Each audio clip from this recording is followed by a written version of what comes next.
अरे फिर नहीं भमरिया नारी आई सुंदर सी रनिया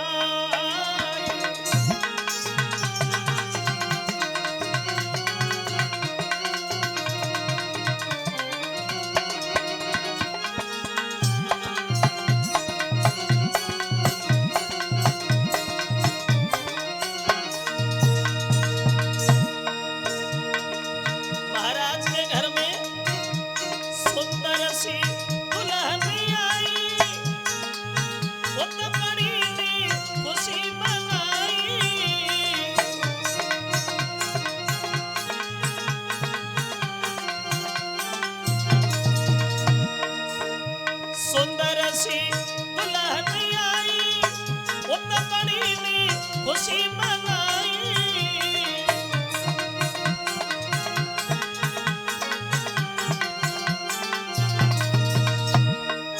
बोला आई गयो घर द्वार रे फिर सुंदर दुल्हन आई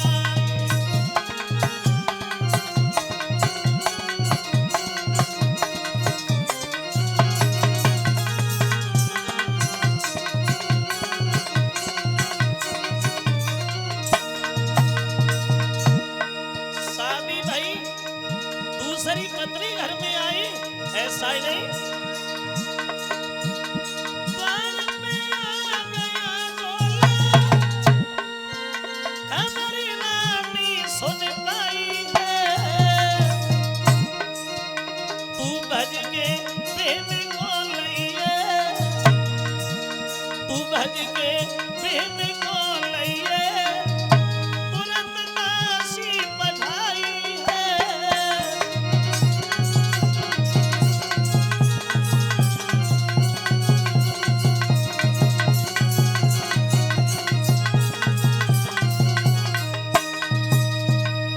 दूसरी शादी हो गई महाराज की दूसरी पत्नी पालकी में बैठ करके दरवाजे पे आ गई बड़ी रानी को ये खबर मिली है कि हमारे पति ने शादी कर ली तो बहुत मगन रही चलो हमारी बात मान के विवाह कर लिया बहुत खुश रही वो अपनी दासी से बोलिए दासी जल्दी से दरवाजे पे जा और जहाँ छोटी रानी पालकी में बैठी है उन्हें हमारी छोटी बहन को बड़े सम्मान से बुला के ला उससे जाके कहना कि तुम्हारी बड़ी बहन ने तुम्हें घर में बुलाया है तुम्हारी बड़ी बहन तुम्हारा घर में इंतजार कर रही है अब दौड़ी दौड़ी दासी आई और जहाँ छोटी रानी पालकी में बैठी है वहां जाके दोनों हाथ जोड़ के खड़ी हो गई बोले ऐसे कब तक छुपी रहोगी पालकी में चलो हमारे साथ तुम्हारी बड़ी बहन तुम्हें घर में बुला रही तुम्हारी बड़ी बहन तुम्हारा घर में इंतजार कर रही चलो हमारे साथ छोटी ने सुना कि हमारी बड़ी बहन और इस घर में दासी से बोली दासी दरा अरे तू परिचय किसका दे रही है हमारी कोई बहन नहीं है और हम यहाँ कभी आए नहीं और हमें बता किसे रही है तू कौन बहन मेरे कोई बहन में नहीं है तो दासी ने उत्तर दिया आपको बताया नहीं है महाराज की जो पहले वाली पत्नी है ना उन्होंने तुम्हें बुलाया और जो पहले वाली का नाम सुना ऐसे मानो कि जैसे से कोई सांप सूंघ गया हो दांती को पीस करके बोली तो सीधी सी क्यों नहीं कहती घर में सोती है? अरे बुला मेरे पति को हमें घर में लाने से पहले नागिन को पर रखा है वो हमें नहीं आए बिल्कुल नहीं जाओगी हर किच नहीं जाओगी जिस घर में मेरी सौते बुला मेरे पति को अभी देखती हो वो तान पाद आए बोले काय को चिल्ला रही है चलो घर के अंदर छोटी बोली इधर आ पहले एक बात हमें बताओ जब पहले से तुम्हारे घर में एक औरत मौजूद थी तो फिर क्यों गए हमारे पिताजी के दरवाजे पे मेरे साथ शादी करके मेरी जिंदगी बर्बाद कर दी तुमने मेरे जीवन में जहर खोल दिया तुमने हर किस नहीं जाओगी महाराज बिल्कुल नहीं जाओगी और बोली है वो छोटी महाराज से सुनो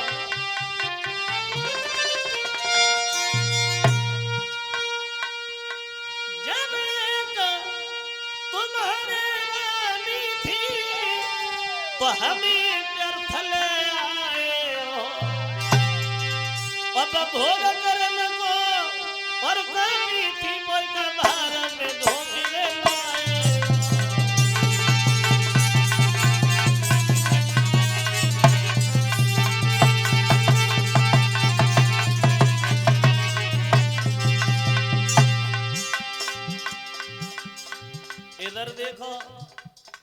से घर में नागिन को पार रखा है, हमें ले आया। बिल्कुल नहीं जाऊंगी, हरगिज नहीं जाऊंगी जिस घर में हमारी सौत। और बोली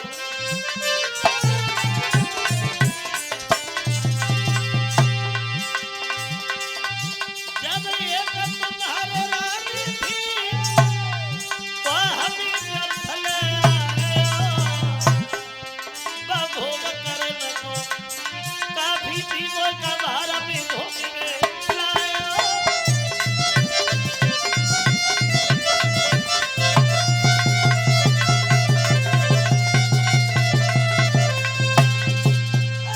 बिल्कुल नहीं जाऊंगी महाराज, हरगिज नहीं जाऊंगी जिस घर में मेरी सौते। पहले से घर में नागिन को पाल के रखे और हमें लेकर के चले आए। बिल्कुल नहीं जाऊंगी घर के अंदर।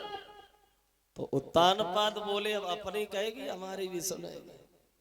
अरे जिससे तू सौत बता रही है ना, सच तो ये है कि उसी ने हमारी शादी कराई है। वो तो बहुत अच्छी आदत की है। तू एक बार घर के अंदर चल के तो देख ले, वो तेरी रानी नहीं बल्कि नौकरानी बन के रहेगी, तेरे सारे घर का काम करेगी, तू जो बताएगी वह करेगी। एक बार घर के अंदर तो चल के देख। छोटी बोली आमा आमा बिल्कुल नहीं महाराज, हरगिज नहीं। अब बोली बोली है राजा शरनिया, बोली है राजा शरनिया में नहीं रहूं, बोली है राजा शरनिया में नहीं रहूं।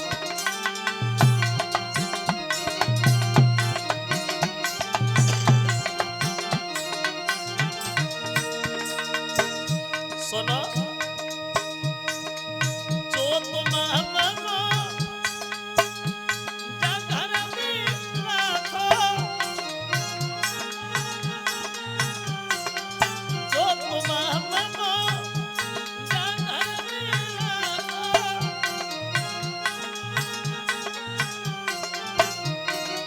मामो मामो सिखाओ तुझी तेरिया में नहीं रहूं, बोली है राजा शरनिया में नहीं रहूं।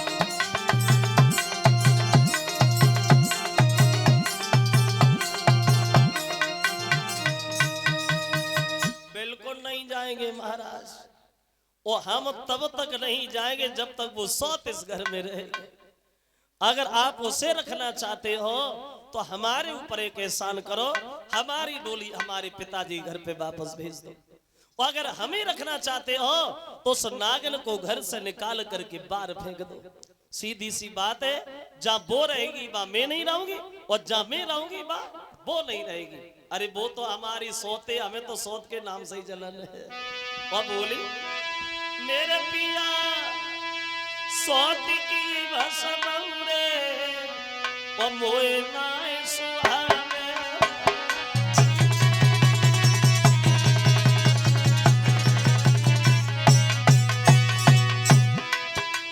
खुद पाप करे उलटे पातक ठगनी मोए लगावे। मर जाऊंगी जान दे दूंगी लेकिन घर में अंदर कदम नहीं रखूंगी महाराज। महाराज नारगिज घर को जाऊंगी और बूढ़ा पटक के द्वारे पे है मैं मर जाऊंगी।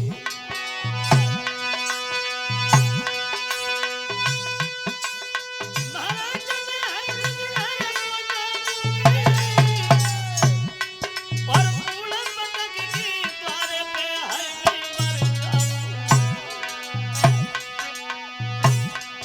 सोई सुन छोटी की बात हो सुना जाऊंगा, सोई सुन छोटी की बात हो सुना जाऊंगा।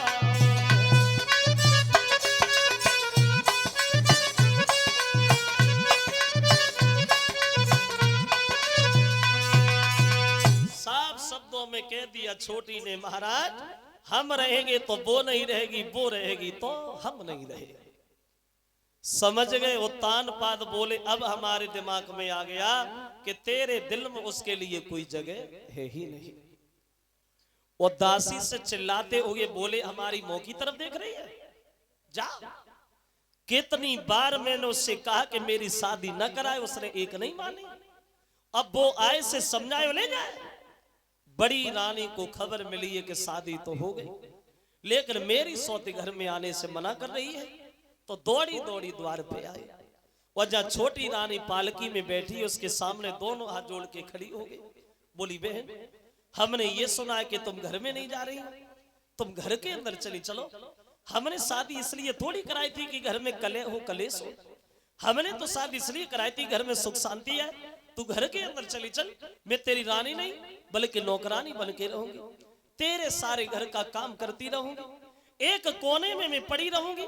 तेरे जब कोई बच्चा पैदा होगा मैं तेरे बच्चे को खिलाऊंगी, लेकिन तू घर के अंदर चली चल, घर के अंदर चली चल। और बड़ी रानी रोती हुई छोटी से बोली,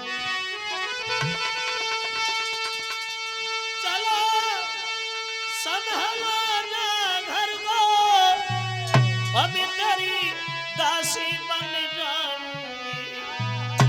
वो तो रोटी मोई देती रही हो, मैं तो तेरो लला खिलाऊं।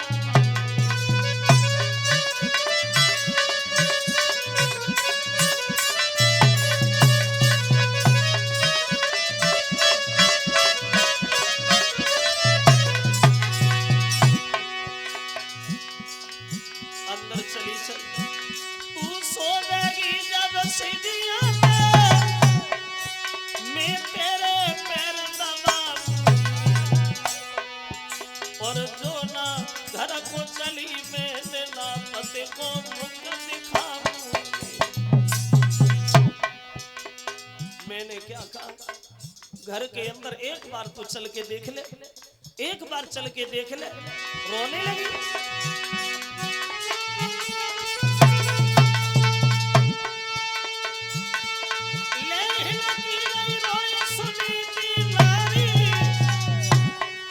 और एक पुत्र के पीछे हुई रही पारी।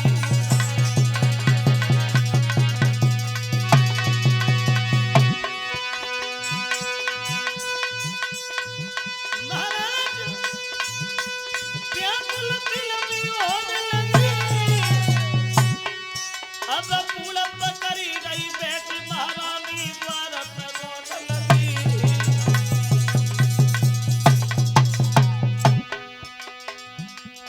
छोटी रानी पत्थर भाई कले जो लाई दिलो।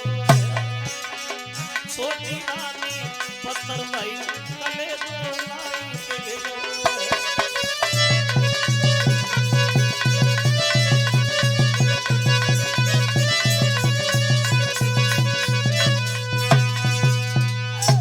छोटी रानी से बड़ी रानी ने कहा, बहन, तेरे जब कोई बच्चा पैदा होगा मैं तेरे बच्चे को खिलाऊंगी, तेरे खाए हुए बर्तनों को मैं साफ करूंगी, एक कोने में मैं पड़ी रहूंगी, लेकिन तू घर के अंदर चल के तो देख, एक बार अंदर चल के देख ले। छोटी ने सुना कि मेरे बच्चे को खिलाएगी, मेरे बच्चे को। बोली, महाराज ये क्या कह रही है मेरे बच्चे को? जब कोई पेश नहीं गई तो बूढ़ी बिल्ली भगतर मन के चिड़िया घर में घुसना चाहती है? अरे इसे लड़का देगा कौन? हे महाराज, अगर हमने इसे अपना बच्चा दिया तो इसे जहर दे के मार डालेगी। ये क्या जाने माँ की ममता। अरे माँ की ममता तो माँ जानती है, और ये तो कभी माँ बनी नहीं, तो ये क्या समझे माँ होती क्या है। और बोली, महाराज सुनो कि जो मैं इसको बच्चा दूंगी